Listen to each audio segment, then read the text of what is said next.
All right, please join with me. Let's take a deep breath. And we close our eyes. And now we see within the middle of our mind a little ball of golden light. And we watch this light as it begins to grow larger and larger, until now it covers the entire inner vision of our mind. We see for ourselves within this light a beautiful temple. We see a garden that surrounds the temple and a body of water that flows through the garden. We see that the inside of the temple is lit as well by this same beautiful golden light. And here we are. For we have been drawn together by the power and in the presence of God. We devote our time spent together and all of our relationships and experiences of each other to Him. We ask that His holiest Spirit be upon us. May we be thus delivered beyond the sorrows, the fears, and the limitations of this world to the love and to the peace that lay beyond. And so it is. Together we all say, Amen. Lesson 226 in the workbook of the Course in Miracles says this: My home awaits me. I will hasten there. My home awaits me. I will hasten there. If I so choose, I can depart this world entirely. It is not death which makes this possible, but it is change of mind about the purpose of the world.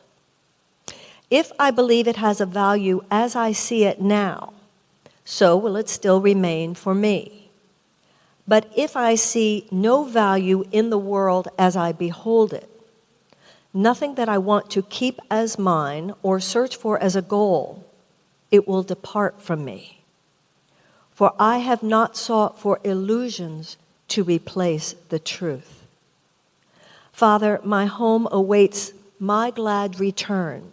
Your arms are open, and I hear your voice. What need have I to linger in a place of vain desires and of shattered dreams, when heaven can so easily be mine? Now, a lot of that kind of talk has been interpreted in ways that have led to asceticism. It has led to a kind of life where we just push away all the joys of the mortal world as we come to understand them. That is not the kind of teaching that the Course in Miracles promotes. From the perspective of A Course in Miracles, when we talk about the arms of God, it says here, your arms are open, and I hear your voice. So let's talk about that for a moment, this idea of relaxing into the arms of God. Now, where do you go when you're in stress? Where do you go when you're worried? Where do you go when you're anxious? The words stress, worry, anxious usually go along with the word tense. Your muscles literally tense up. We constrict. We're upset. Now remember, the ego is the mind that leads to fear and chaos. And the spirit is the mind that leads to love and peace. The mind is bifurcated, as it were, so that one aspect of the mind, which is eternal and which is aligned with God, is a mind that would always have us take in the thoughts of love, and then those thoughts of love extending through us, that then attracts circumstances. It puts out energy that attracts attitudes and energies from other people, which then produce peace, creativity, joy, and the full actualization of the creative potential of our lives.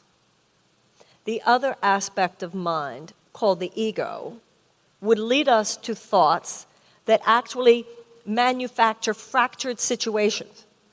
It is a thought that leads us to false beliefs about ourselves. It is an aspect of mind that leads us to project false suspicion, attack, perspective on other people. It thereby disrupts any kind of harmonious relationships that are possible and produces in our lives, for ourselves and for those around us, chaos and fear. Now, the ego is a false belief about self. It is the belief that I am separate. Now, if I'm in a situation that has produced in me anxiety and tension and stress, first of all, it by definition could not have come from spirit. The imprint of the possibility of spirit is always there. It is like an undeletable file in a computer. But if I'm tense and if I'm stressful, and if a situation is difficult, it means that there has been brought down, it's like a file. The file I brought down to the screen was that. But by definition, if it is a situation of anxiety and tension, then it was manufactured by the ego mind. Now then, my mind, by going into tension, anxiety, and constriction, is actually fortifying the very mind that manufactured the problem. Do you see what I'm saying? Because if I go into tension and I go into stress and I'm like this, by definition, I'm pulling in to the sense, pulling into the experience of myself as a separate entity. And myself as a separate being at that moment feels, oh my God, I have to control this. This is out of control. This is not working right. I have to make it right. I don't have time, whatever it is. But that mind, which is interpreting the situation in such a way that I feel anxiety and tension, is by definition the mind that manufactured the situation. So that's the last place I should go for refuge. But that's the natural, or it is the unnatural, and yet the instinctive way we think on the earth. Because the thought system we were taught from the time we were born is such that natural thinking feels unnatural. Unnatural thinking feels natural. Well, it's only natural that I would feel anxious in this situation. Actually, it's unnatural that I would feel anxious in this situation. Because what would be natural for me to know, the problem is somebody's grasping. The problem is over-attachment to the mortal realm. The answer doesn't lie in my attaching myself further. To the ego mind, allowing yourself to just be at peace in that moment is particularly ridiculous. How can you be peaceful? Don't you see what's going on here? And so the ego mind is saying, now, if I can just get so-and-so on the phone, then I can probably relax. If I can get this or that to happen, then I can relax. From a spiritual perspective, look what's happening here. To the extent to which I'm in constriction, I am not allowing the universe to flow through me. The miracle is natural. The Course in Miracles says miracles are natural. When they do not occur, something has gone wrong. The miracle means whatever the moment is, turning into the next best thing. And if there is a problem, the miracle would express itself as the problem being solved. If I'm in tension and anxiety and constriction, my mind is then not available to be used to bring the miracle forth. Now, sometimes, people talk about the phrase second sight, like people who have psychic abilities, strong intuitive abilities, and they say they have second sight. This idea of second sight, the third eye, the vision of the Holy Spirit, this idea of a kind of different eye or a different set of eyes moves throughout the history of spirituality and religion and philosophy. The Course in Miracles talks about extending your perception beyond what the physical eye perceives to what the heart knows to be true. Now, what would this mean here? It would mean I'm in anxiety and I'm in tension because I'm a realist. I see what's going on here. I can see it with my eyes. I can hear it with my ears. And I probably have other people who are registering that same level of so-called reality, fortifying my belief that this situation is out of control. And that's why I have to be upset, you see. And I'm doing everything I can. Okay. All right, now, the third eye means beyond this realm of the mortal drama, not beyond in time and space. It's not like way over there behind the theater. It's not, when we think beyond, usually we think spatially. But beyond in spiritual terms doesn't mean beyond in spatial terms. It means beyond this realm of reality that I am registering with my own perceptual mechanism, which means by definition with my central separated self, which means by definition from my ego. There is another way of looking at this. Another way of looking at this. That is the miracle. That is the sentence which literally saves us. Your salvation lies. Salvation, the only thing to be saved from, is the insane way of seeing things that we have been taught on this earth, because the insane way of seeing things then delivers us to the insanity and the chaos of the mortal realm. God, Spirit, delivers us. Your deliverance, your salvation. What are we delivered to? A different way of seeing the world. So you say, I am willing to see this differently. Once again, use a different pair of eyes. That's what the esoteric perspective is on the line Jesus turning the other cheek. You see things from a different perspective. I am willing to see this differently. And you realize that by my constricting, by my being tense, all I can do is contribute to the chaos. Even if I think, no, I'm going to come in and I'm going to fix this. The part of me that can fix something, like Jesus didn't say, be of good cheer, I have fixed everything. He didn't say he had fixed, he said he had overcome.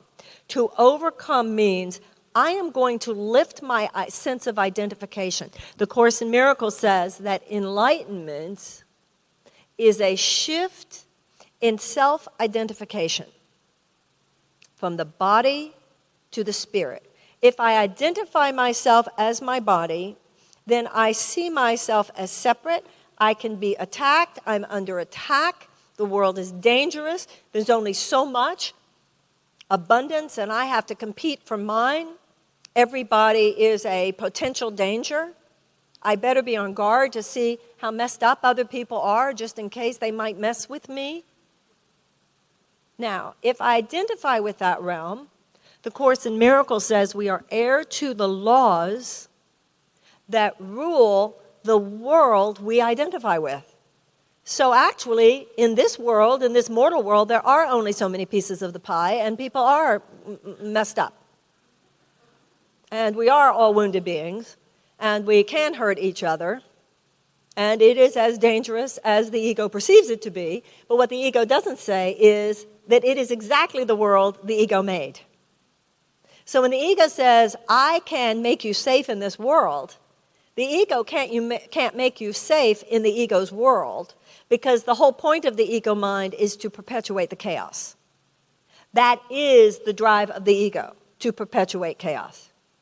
Now, when we stand within this world and we say, I am willing to see this differently, then you're into a whole different set of perceptions.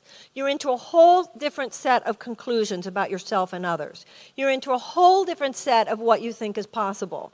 Because more than anything else, as the Course in Miracles just said, or we just read, you have a different sense about the purpose of all things.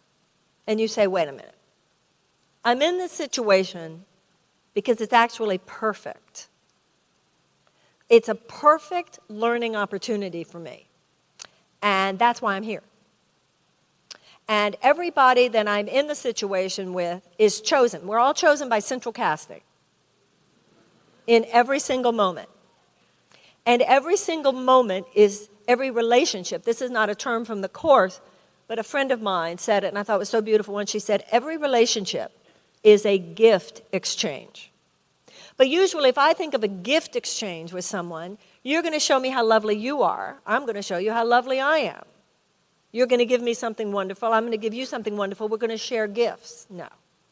Let's say you drive me crazy. What is the gift? The gift is, well, Marianne, you are not yet able to be in the presence of that kind of personality and not go nuts.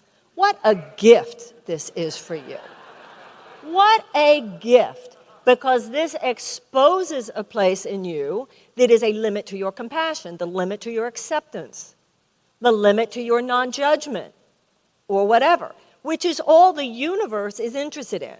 The universe is interested in the full self-actualization of life itself, the full self-actualization within each of us. So everything we go through is perfect. Now, it might be that it was because you were standing in love and you were standing in harmony and alignment, you brought forth this really wonderful opportunity to learn through joy. But it might be that not having learned a lesson before, you stepped into a situation which now causes chaos. But how are you going to learn not to step into those situations except stepping into one? I mean, nothing can prepare you for life like life. So until you are at a point where you can say, oh, I don't walk through that door, you have to walk through that door. Because until you learn that I don't want to walk through that door again, you will be too blind to know it is not a door to open. So even though it might have been a door you walked through and a situation that did not emanate from your spirit but emanated from your ego, because God is in all things, even situations that were brought about by darkness contain the deliverance potential to lead us back to life, to lead us back to light. So it might be that you say, oh my goodness, I shouldn't have done this. I shouldn't be here. This was a mistake. Now, we do make mistakes. The Course in Miracles is not a teaching that says you can't make a mistake. But it is a teaching that says you can't make any mistakes that God cannot fix, that God cannot heal. That you cannot manufacture a problem for which there is no solution. As long as in that moment you say, I am willing to see this differently. And you say, what is the gift? Well, the gift here is that I'm being taught to be more faithful. I'm taught to believe in people more. I'm taught not to be cynical. I'm taught not to be angry. I'm taught not to believe the voices of the world so much. I'm taught to hold to my center. I'm taught to keep to my serenity. I'm taught to be wiser. I'm taught to keep my mouth shut. I'm taught to be more forgiving. Because it is the state of our being that then produces what occurs in our lives. It is not the state of our doing that then produces the experience of life. It is the state of our being. Because everything we do is infused with the consciousness with which we do it. So these are the gifts of every experience. Am I blessing myself here, or am I putting myself down? Am I being my most excellent? Am I withholding love? Am I withholding appreciation? Am I withholding gratitude? These are not the thoughts that the ego wants us to look into. The ego wants us to always be monitoring someone else's path. How are they doing, you see? How are they doing? The ego would never want us to monitor our path, because only in monitoring our own path can we then be delivered. That is what salvation is. Now, when you relax, this whole expression, relaxing into the arms of God, like there are experiences in life, I'm just relaxing. But where we want to be in life, both physically and mentally and emotionally and spiritually, is in a state of relaxation in any moment. Because to the extent to which I relax my grip, to the extent to which I relax my sense that I need to control it, then not only do my physical muscles relax, and not surprisingly, we know that physical stress is what produces sickness, and that this is not a surprise. The Course in Miracles says that when we identify too much with the body and think that with our separate body self, we need to control the universe, obviously we cannot control the universe. So this puts much stress on the body, because it's asking the body to do more than what the body was even created to do. And that, the Course in Miracles says, produces illness. Now, on a spiritual and emotional level, the idea of that relaxation is, if I will simply be here and empty myself It's like you take the inhale and then you exhale. The ego is afraid of emptiness. The ego wants you to fill yourself up. The spirit wants you to empty yourself. Because when I become empty, which means I'm not attached to form. You know, everything these days is manifestation, manifestation, manifestation. The real point of power is in the unmanifest. The point of power is not in the manifest. The point of power is in the unmanifest. Haven't you been in relationships? You find it in intimate relationships. You find it in relationships with children, where you're not saying anything. It has nothing to do with what you do. I remember somebody saying to me many years ago, "Stop leaning on me." I said, "I haven't said anything." He said, "I can feel it." Right? Because when you really let go, your whole energy is different. And people can feel it. Now, the ego says, if I go empty in this moment, you could be at a conference table, you could be at a business meeting, you could be in a close, intimate relationship. And your ego says, I need to fill myself up with opinion.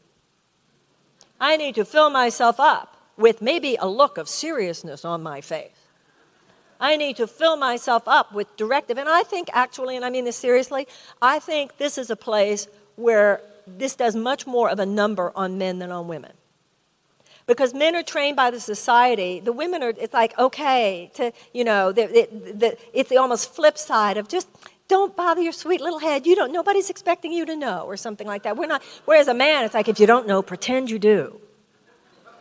Right? So we're all like, sometimes this idea that I'm really thinking about this. Well, just don't. Right? Because instead it's in the no-think. Now, what happens to you when you do this? You just kind of in the Course in Miracles, there's the term holy instant. You just relax. And the ego says, how can you relax? Don't you know all this terrible stuff going on right now? And you have to control it. But the Spirit says, it is because all these terrible things are going on right now, the universe would like you to please take your hands off the wheel. That is why when a woman is pregnant for 9 months, nature knows where could we put that thing that they cannot touch it.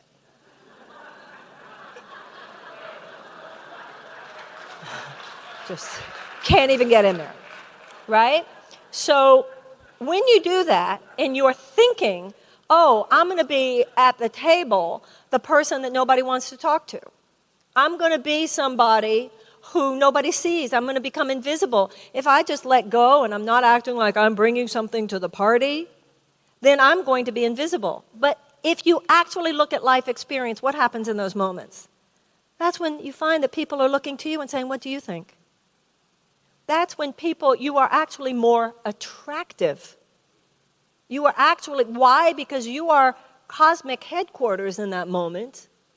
You are the touchstone for the process by which all things will be made right.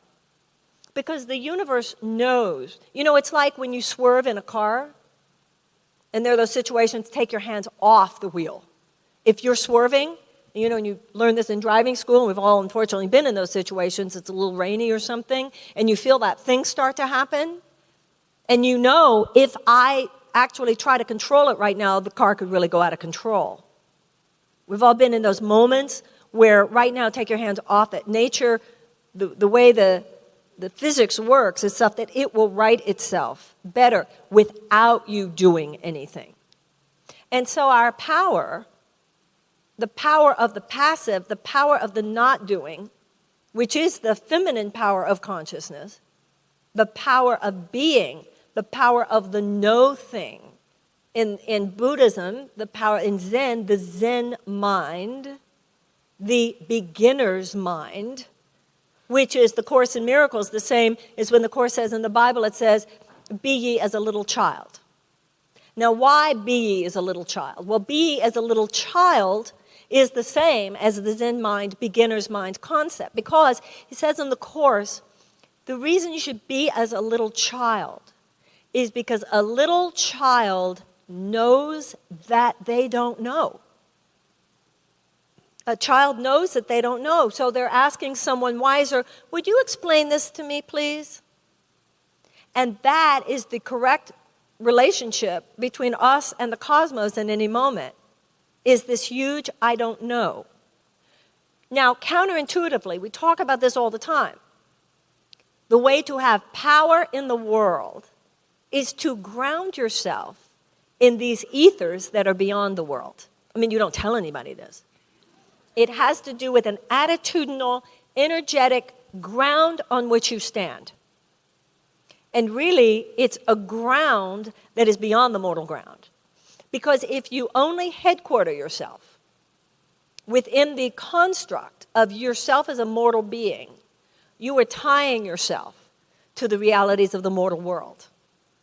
But if you ground yourself in higher ground, reach higher ground, then you are grounding your sense of identity. Because remember, once again, you are heir to the laws that rule the world you identify with. And we were already talking about the world of, limited resources, having to compete, having to struggle. Then you get sick and die. But higher ground is when you headquarter your sense of identification with something that cannot be seen with the physical eye. It cannot be heard with the physical ear. But it is just as real. If I love you, is that love not real? How do you touch love? If I fear you, is that not real? How do you touch fear? The fact that it has no material existence does not mean it has no material manifest consequence. So when you ground yourself in your sense of self in that which is beyond the mortal plane, which God delivers you to, dear God, deliver me, dear God, save me, is the same thing as saying, which the Course does not say God save me, but it does talk about salvation. But what that means from an esoteric perspective is, I am willing to see this differently. Because the way I'm thinking about it now has me really scared. So if the way I'm seeing it now has me really scared, then by definition I'm not seeing correctly. Now that doesn't mean there's never a room for you to get out of. That doesn't mean there's never a situation where you'll know in your gut, leave now. That doesn't mean you'll never have a situation where something in you knows you do not belong in this room. But the knowing will be peaceful.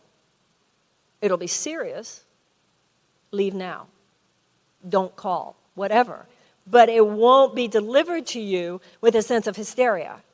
It will be delivered to you from that same place of peace. Now where it says, if I so choose, I can depart this world entirely. So you've got that. If I so choose. If I so choose, I can depart this world entirely. Then in any moment we make a choice. And we do make that choice, the Course says. We make it consciously or we make it unconsciously. I can choose, where do I want to be with this? I can look around the room and see all the people and try to formulate and calculate and strategize and try to figure it out. I can live on that plane. That's what free will means. You want to live there, you can. Good luck to you. Or you can say, I can choose. I can choose to depart this world entirely, which once again, I choose my second sight. I can look around this table and go, man, this has nothing to do with a business meeting. It just seems to. This has nothing to do with, how the world defines why I'm in this situation. These are all souls who are gathered here because our combination is such as to produce the maximal growth opportunity for everybody involved. It is none of my business what other people are here to learn. It is totally my business what I am here to learn. And what am I here to learn? Well, look around the table again. Which one of these have you blessed today? Which one of these people have you shown love to today? Which one of these people have you at least energetically thanked for being in your life today? Which one of these people, if you're honest with yourself, represents somebody who has tempted you to an aspect of yourself that's not so beautiful, and have you atoned? So you are completely a choice. You can see this, well, we've come together in this business meeting today to see if we can get this script written or whatever. Or you can say, oh, wow, something so much bigger is going on here. I remember in my book, A Return to Love, when I was first doing the Course in Miracles, I was a cocktail waitress. And I remember I was just starting to read the book, and I remember one night looking around going, oh, wow, this is so cool. They think this is a bar. Wow, this is like, whoa, they all think this is a bar. If I so choose, I can depart this world entirely.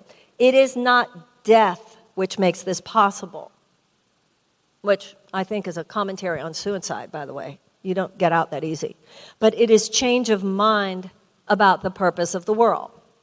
So I was a cocktail waitress going around, and I would be delivering your drink, and the spirit in me salutes the spirit in you, the love in me salutes the love in you.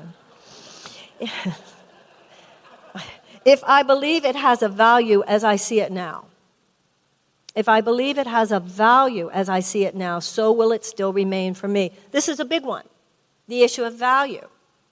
You know, the Course in Miracles, when it says, you know, the thing about the mortal plane, the material plane, the teaching of the Course is not that it's bad. It's that it's nothing. It's that of itself, it's nothing. It is simply the screen on which gets manifest where my consciousness is. Now, if I value things of this world, if I overvalue things of this world, the problem with overvaluing things of this world is that, as the Course in Miracles says, the vision of one world costs you the vision of the other. So if I overvalue what's happening on this plane, I tend to be someone who undervalues what's really going on. That's why we talk here about not taking yourself too seriously. The reason we don't want to take ourselves too seriously is because the world is very serious. If I take myself too seriously, I'm so busy looking at myself that I'm using so much of my sight for my first sight that my second sight becomes underdeveloped. But if I take myself lightly, because I know, well, this is just kind of central headquarters, then it gives me greater power in the world because it makes me somebody who can look in any situation and have a greater sense of what's really going on. So you take yourself more lightly, less seriously, because the world is so serious. If you take yourself too seriously, you will not take the world seriously enough. But if I see no value in the world as I behold it, nothing that I want to keep as mine or search for as a goal, it will depart from me. I remember my father saying when I was a child, never love something so much that you will cry if you lose it. Never love a thing so much that you will cry if you lose it. And we all, part of our journey on this earth has to do with attachment and over-attachment to things. We've all been there. We all go there. I mean, this is part of the grist for the mill.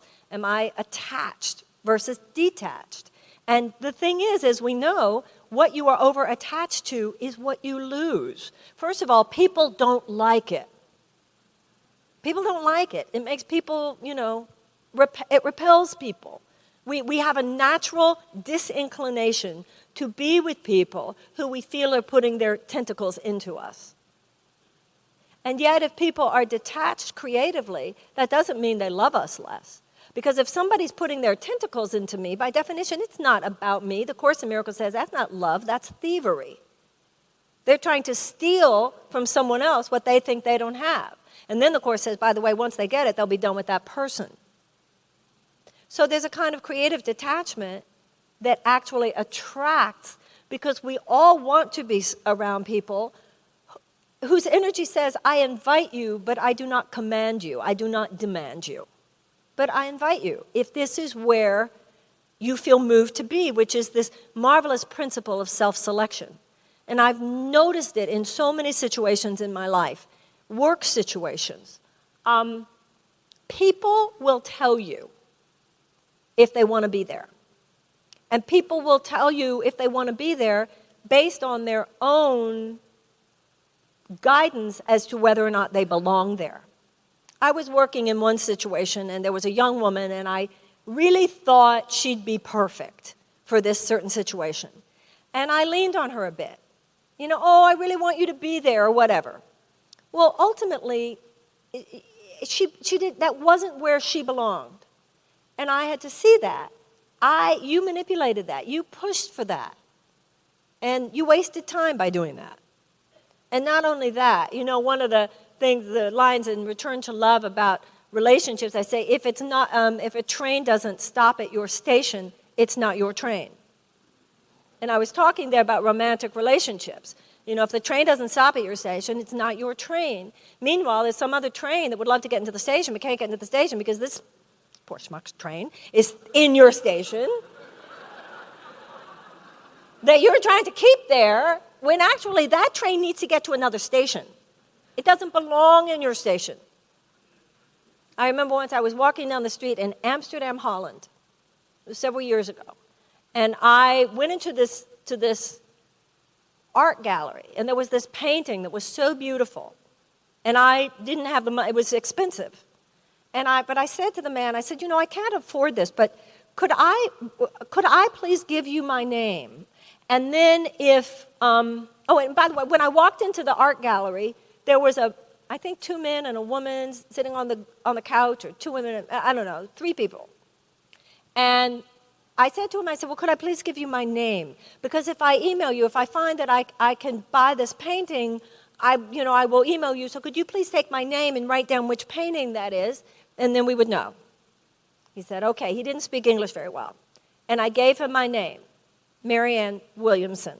And the woman on the couch, oh my God, Marianne, he's my train. He's my train. There was this other one, he was not my train. He was my train. I had to let go of the other train, and then he was mine. And this poor man is just standing there. So that whole train image got a lot of play. So it says, for I have not sought for illusions to replace the truth. Now this is a big one here. If I see no value in the world as I behold it, nothing that I want to keep as mine. Nothing that I want to keep as mine. It's that old thing we know, if you love it, let it go. And what is that saying? If it's yours, it'll come back to you. If it's not, kill it or whatever. But if I see no value in the world as I behold it, nothing that I want to keep as mine or search for as a goal. This whole thing about goal setting. It's like when people say to you, what is it that you want? What is it that you want? Like that's some high psychotherapeutic value. What is it that you want? From a Course in Miracles perspective, that's a real neurotic thought. But let's talk about why. My ego mind wants what it thinks will compensate for lack in the past. Why do I want this? Because I didn't get enough of it as a child. Why do I want this? Because I didn't get that kind of behavior from my last relationship. Why do I want this? Because I believe that it has not been given me. Now let's look at that real carefully. That means my core belief is that I lack. I am identifying with the self that didn't get enough. So if my self-identity is that I didn't get enough, no matter what I get, it won't be enough. Because my core belief is that I don't have enough. So my real need, from a Course perspective, is not to get that which I feel will compensate for the fact that I didn't get enough. What I really need is to know that I don't need anything more. Which is why sometimes when you start doing the Course in Miracles, instead of getting all these wonderful things you think you're going to get, because this is probably about manifestation, it's often that things seem to be taken away. And the Course in Miracles calls that phase where you are forced to see their lack of value. It's called the period of relinquishment. And things seem to be taken away. And sometimes that experience is what's necessary for us to know I'm the same person when I had it and when I didn't have it. That what I got from other people or what I got from the situation was something that my ego thought I needed in order for my life to have value. And sometimes it's when it's been taken away, when you realize I'm valuable whether I have that or not, which then puts you in a point to attract anything, people, situations that would be valuable. Why? Because you're not grasping, you're not attaching, so then they're free to come to you. Whether it's success, people, money, anything else. When you are just a space for, I want to be in natural harmony. I want to be in natural harmony with the universe. I want to be in natural harmony. I want to have the money that's right. I want to have the success that's right. I want to have the job that's right. I want to have the person that's right. I want to have the relationships that are right. Just in the same way that planets revolve around the sun. I want the natural order of things to flow through me. I cannot possibly know what that looks like. I cannot possibly design that. We use the image of the iron shavings. I can put my fingers in there and know how to create beautiful patterns. That's why the goal, that's why the Course in Miracles says here, nothing that I want to keep as mine. Nothing is mine. The spiritual you doesn't know from ownership. Nothing that you want to keep is yours. The whole universe is yours. The sky is yours. The sun is yours. The whole thing is ours, and nothing is ours to own on a spiritual level. Nothing that I want to keep as mine or search for as a goal. Search for as a goal. My goal, that's why the goal in the Course, and we are to set goals. It's called some version of may God's will be done. My goal today is that I be the person God would have me be. Because if I'm the person God would have me be, I will have the relationships that are peaceful. I will have relationships that are harmonious. And I will naturally collaborate with other people. I will be a space where other people are more likely to show up in their positive because I'm in my positive. If I'm showing up in my negative, I will attract the negative in others. If I show up in my positive, I'll attract more positive in others. And then we can co-create together. And at the end of the day, that was fun. Not because of what I did, but because of who I was. And out of that place of who I was, I will have second sight. You know, I was reading an article once that really blew my mind about age. And it was a meeting of all these brain scientists, like major domo brain scientists from all over the world, I guess. I don't know, maybe North America. And they were talking about memory loss as people get older. And somebody had posited this theory that some memory loss was not actually devolutionary but evolutionary. That it really wasn't about a dysfunction in the brain, but that some of it had to do with the fact that the brain was evolving to a place where it really didn't need to know any more details. It had been through enough that it got to pattern recognition. And that's what mastery is. You know, that you're the person at the table.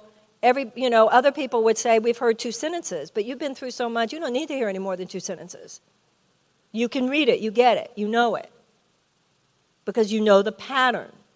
But what was interesting to me about this article was that people said, oh, this is fascinating, the idea that some memory loss is, that really it's only about the fact that you evolved to this place where you recognize patterns, and that recognition of the pattern is actually the strength. The fact that the brain isn't as interested in details is not that it's weaker, it's that it's stronger, it's reading larger patterns. Somebody said, this is amazing, this theory of ours is amazing, we should give a name to this. And then the article described it, that there was quiet in the room for a few seconds because everybody got it at the same time. And someone said, wisdom. Wisdom. That's what wisdom is. Wisdom is, there can be people who have all the fancy degrees and all the fancy knowledge, and they're the experts. They know about this and they know about that. We have a real myth of the experts in our society. Who are the experts? But wisdom is something else. You listen to the experts. You want to learn what there is to learn about a situation. But it's like my father used to say when we used to come home from school. Kids, did they try to tell you any facts today? Don't be kidding. When they try to tell you facts, don't be facts. Because facts become this like illusion, but that's the fact. People always presenting us facts. It's also complicated. This barrage of information we have. Everybody's throwing facts at us. All this information at us. This is not making us visionary. It is making us blind. Because it's what's behind the sea of facts. What's the big principle to be discerned here? That's why we have this society of distraction, because we're all talking about the little piece of it. Like that thing you see in magazines sometimes about somebody, one person sees this part of the elephant and another part sees that part of the elephant. But you have to stand back to see it's an elephant. And so we have this barrage of facts, but a wisdom culture in which we'll know how to make sense of the facts. And that will not come from only standing in the realm of the facts and only identifying with the realm of the facts. Second sight and wisdom has to do with standing in a realm that lies beyond the facts. It's not that your IQ gets lower. It doesn't make you blind, it makes you visionary. It doesn't make you stupid, it makes you smarter because it makes you more astute. Makes you far more perspicacious, although my daughter said I should stop using that word, about people. You have greater understanding of where people are coming from. It's not something you can necessarily learn in school, but it is something that the opening of the inner eye gives us. Then the world departs from me, for I have not sought for illusions to replace the truth. So the world departing from us doesn't mean it's not a beautiful place to be. It doesn't mean that the world doesn't matter. It's really quite the opposite. It's that the world matters so much. But if I over-identify with the world, I cannot help transform the world. Counterintuitive. But that's why we meditate. That's why we pray. That's why when you meditate in the morning and you withdraw from the world, like we say here all the time, we close the outer eye in order to open the inner eye. You close your eye to the physical light in order to dwell in the non-physical light. And then something changes in us. You start seeing images, and you honor them. So many times people see amazing psychological images and just ignore them because we weren't trained to really listen to ourselves. Your subconscious is this treasure trove of riches and information. You'll find that when you meditate in the morning, you get feelings about things. You get illumination. You get insight. You get intuitive ability. And then you go out into the world, and you're playing a whole different game than other people are playing, because you are now dwelling in a different ground. And I can't tell you how many people that I've met who have been really successful in the world, who have said, "Oh, I've been doing transcendental meditation for years," or whatever the form of meditation.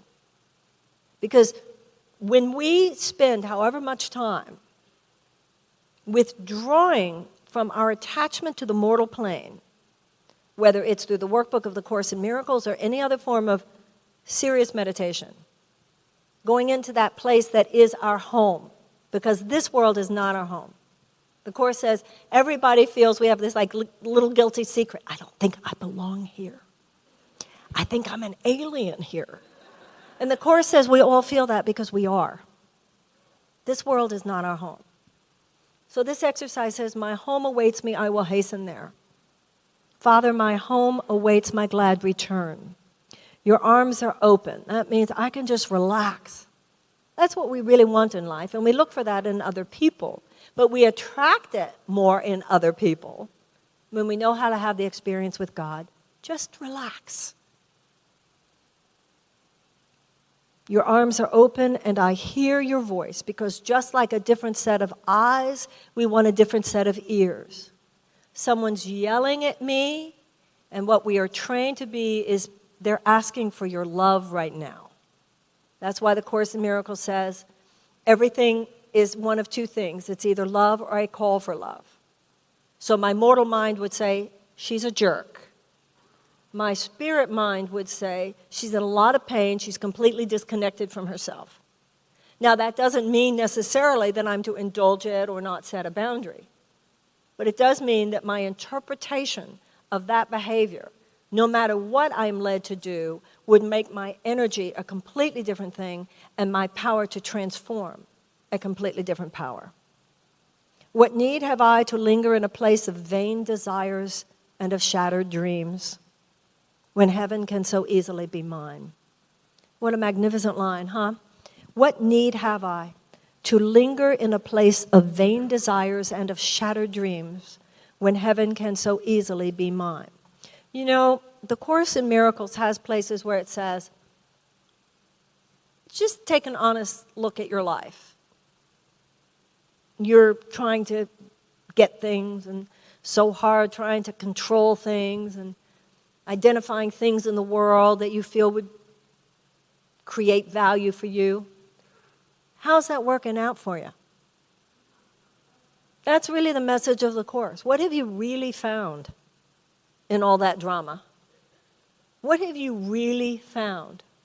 And I know what I found, like we all find, because I think this is just realm of consciousness. It's when I've tried to make things happen along that line that I've had the shattered dreams. And the shattered dreams arose from the vain imagining that this is what should happen. It's instead when we say, when heaven can so easily be mine, heaven is an awareness of oneness. And you just walk in any situation, and like I said, it's like a spiritual underground. You don't necessarily say anything to anybody different. The Course says you don't look different.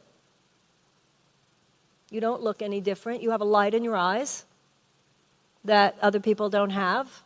Other people who have it too will recognize you. It's like a tribe. People who don't have it, but they see it in you, wonder where you got it. Because it's a charisma. The word charisma was originally a religious word. Charisma means of the spirit. And then you will have a power in the world because your power is derived from a place outside the world. And that's why in the Tao Te Ching, Lao Tzu says that in order to be a leader among men, the person who is a natural leader of people is in their own conceptualization of the universe a follower of something beyond this world. So when you go into any situation, seeing yourself as there to take orders from the same power that orders the planets to revolve around the sun and orders the cells to collaborate in such a way as to promote health in the body. That's all you're there to do. Take orders, the natural guidance. Then you will appear to others and manifest to others as someone who knows what's going on. And you will be someone who knows what's going on. Not because you're grounding your vision with that first set of eyes, but because you are bringing another kind of vision. Whether you call it the vision of the Holy Spirit, there are so many ways that these things can be named. But what matters is the universal principle. And then you never worry about whether your life has importance, because no matter where you are, you were literally sent by God. And everybody else in the situation was sent by God too. Nobody's any more or any less important than anyone else who is there. But when you just, in that situation, look at every person and remember, in all the ways the ego would have us forget, I'm only here to love you, I'm only here to bless you, I'm only here to love you, I'm only here to bless you. Having a hard time loving you right now, but I surrender that to God, and I'm willing to be a person who would not have a problem with your personality. I'm feeling a little embarrassed around you because I know I didn't act perfectly last time, but I'm willing in this moment to atone for the mistake I made and ask for a chance to begin again. And so I know in a few minutes you and I are going to go through something where I'll have a chance to be better. You begin to see something's going on here so much bigger and so much more important than what the ego would have us believe. And then you start looking at your ego like, do I even need you here? And you realize that that aspect which has been in the driver's seat is not our friend. And it's a process. One day what we are going for, the Course in Miracles says you're not perfect or you would not be here, but it is your mission to become perfect here. So this isn't about, we'll all be enlightened by next weekend. We'll be enlightened when we're enlightened. But the important thing is that we're on the road. We're on the way. We're taking the journey. So in this prayer, my home awaits me. I will hasten there. Any moment we go home, a few minutes that we go home, through our meditation practice, then when we go home to the world beyond this world, then we come back to the world, we carry something to the world, a gift to the world we otherwise would not have had. because we're not looking for anything from the world. We know the world can't possibly give us anything more amazing than that which we already have. And that is the knowledge of who we are. But we are blinded to the knowledge of how amazing what we already have is, to the extent to which we're still looking for amazingness in the world itself. So let's just go into that place for however many seconds, to just relax into that place where the ego says, nothing's happening here, because that's where the universe is always empty and on its way to fullness, pregnant with the next best thing, a state of pure being where we might be materially passive, but we are spiritually active, because in that empty space is where it's all going on. So let's close our outer eye in order to see the light of the real world. And we simply relax. We relax now into the arms of God. No tension, no anxiety about anything or anyone. We place the future in the hands of God. We place every situation in the hands of God. Every burden and every decision to be made in the hands of God.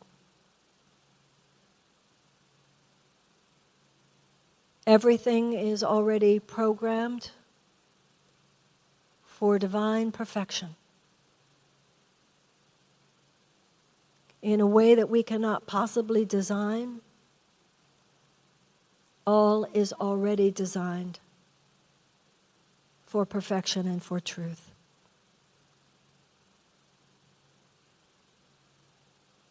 We can completely let go, knowing that we are more than our bodies. And in this moment, we can feel that. We can feel an emptiness, a lightness of being. As we, in this moment, realize that we are not our bodies. We appreciate the body. What a gift it is. What a learning device. But we let go our attachment to it.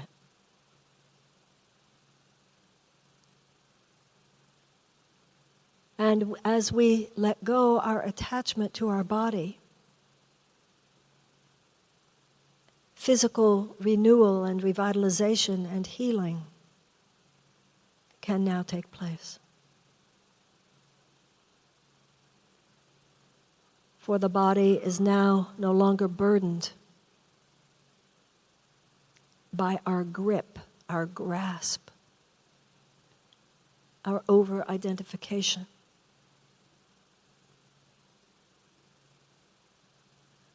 For we identify now with who we really are. A being unmanifest. A being eternal. A being that is deathless. A being that is pure. A being that is innocent.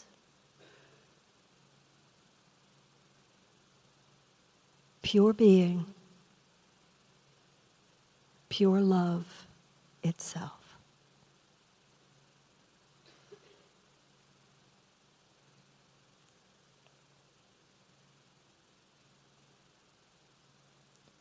You are on the earth to bring love to the world. to bring to it your gifts.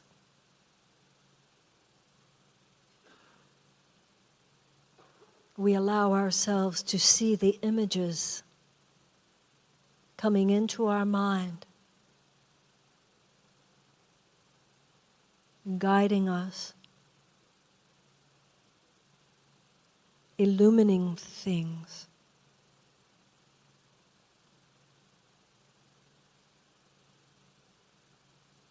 Making clear what we need to see.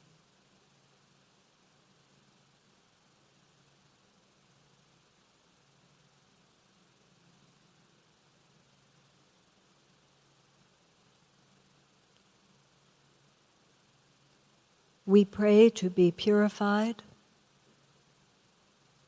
of all false thinking,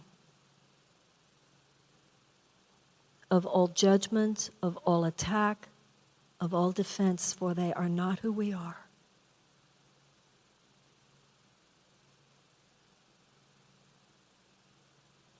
In this moment, we are love.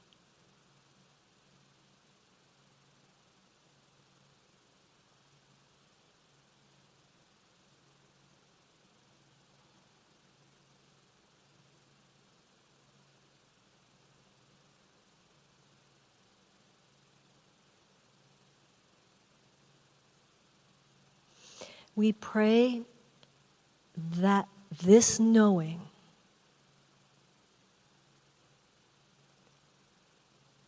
this sense of self as love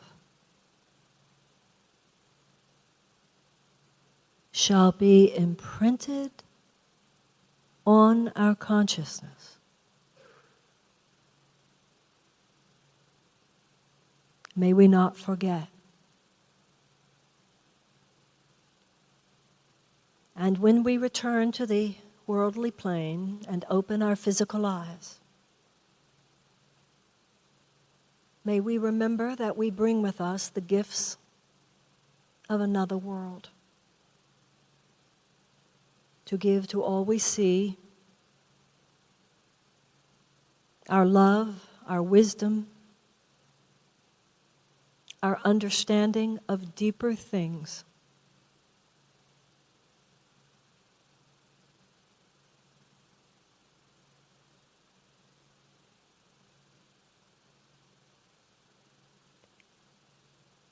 And so it is.